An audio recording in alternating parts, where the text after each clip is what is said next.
Good morning everyone, welcome back to my channel. আমি নেহা, তোমাদের সবাইকে জানাই খুব খুব গুড মর্নিং। সো আজকে ওয়েদারটা খুবই ভালো ছিল and I am very happy because any weather থাকলে না আমাকে অনেক এনার্জেটিক লাগে। তো চলো আগে পুজো করে নিই, তারপরে বেরোই, তারপর সাথে কথা বলছি। সো এই মন্দিরটা দেখে তো বুঝতেই পারছো কোন মন্দির। এটা হচ্ছে শ্রী নারায়ণ মন্দির, যেটা কি যোগাতে আছে। আজকে যোগা সাইডে গেছিলাম তো একটু ভিডিও করে নিয়েছিলাম, তারপরে একবারে কাজ থেকে বেরিয়ে তোমাদের সাথে কথা বলছি।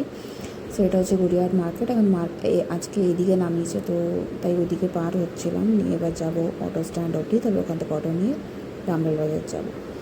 তো এবার মানে হাঁটতে এত ভিড়, এত জাম, কখনো কখনো থাকে যে মানে নিজেরই একটা বিরক্ত লাগে। এই বকুরটা দেখো কত সুন্দর করে এখন গুছিয়ে রাখে, সাজিয়ে রাখে, তো কত ভালো লাগে দেখতে।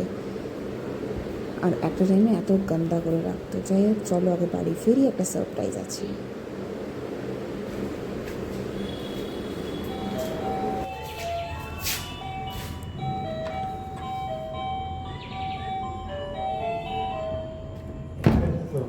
ও,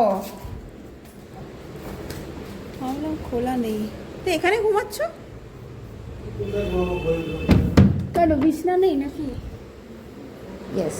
সো মাও এসছে, মা তো এসেই মাটিতে গড়াগড়ি পাচ্ছিল, বিকজ মাকে অনেক গরম লাগছিলো। জিজ্ঞেস করাতে আমার সাথে বাবা ফাজলামি করলো।